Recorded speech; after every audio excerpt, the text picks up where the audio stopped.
saya mahasiswa kelas 2E Pendidikan Guru Sekolah Dasar Universitas Mataram. Di sini saya akan menjelaskan salah satu jurnal yang berjudul Upaya Perlindungan Penyu di Kawasan Ekosistem Esensial Koridor Penyu, Pantai Kuranji, Lombok Barat.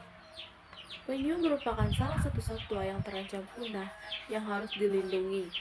Perairan Indonesia merupakan salah satu habitat emas jenis penyu dari 7 jenis penyu yang ada di dunia.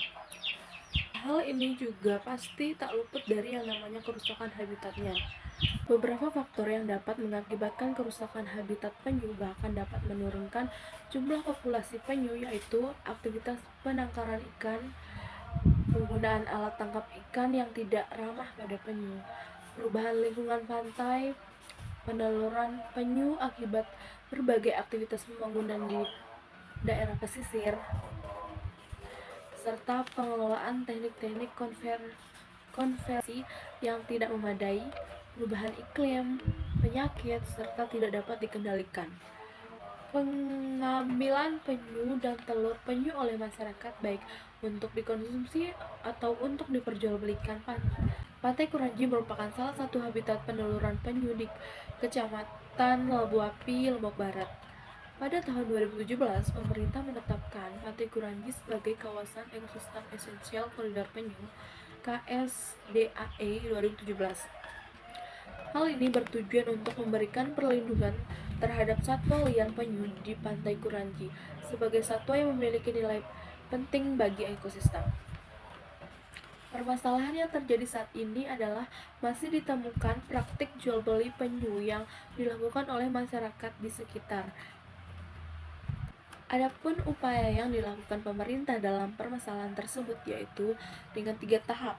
Yang pertama, tahap preemptif. Tahap preemptif dilakukan untuk mencegah terjadinya pelanggaran.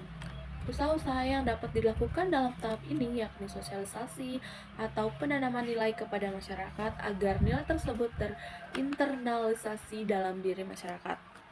Upaya preemptif dengan mensosialisasikan perlindungan hukum terhadap penyu di masyarakat sekitar KEE Koridor Penyu Pantai Kuranji.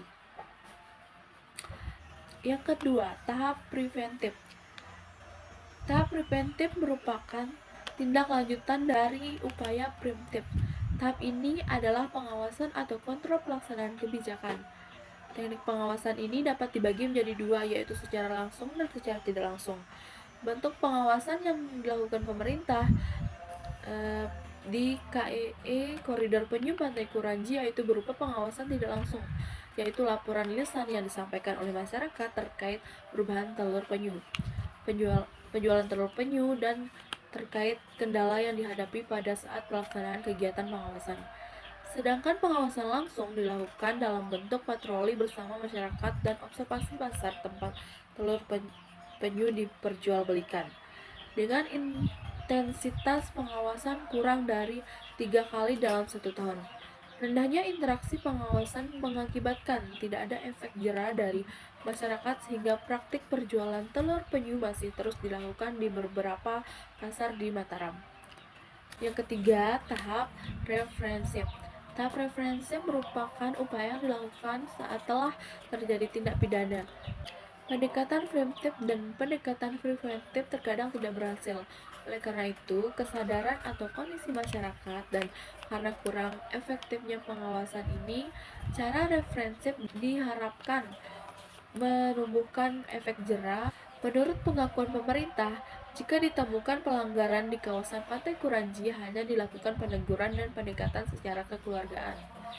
Hal ini didukung dengan tidak terdatanya sejumlah pelanggaran yang dilakukan oleh masyarakat di sekitar KEE Koridor Penyu Lombok Barat.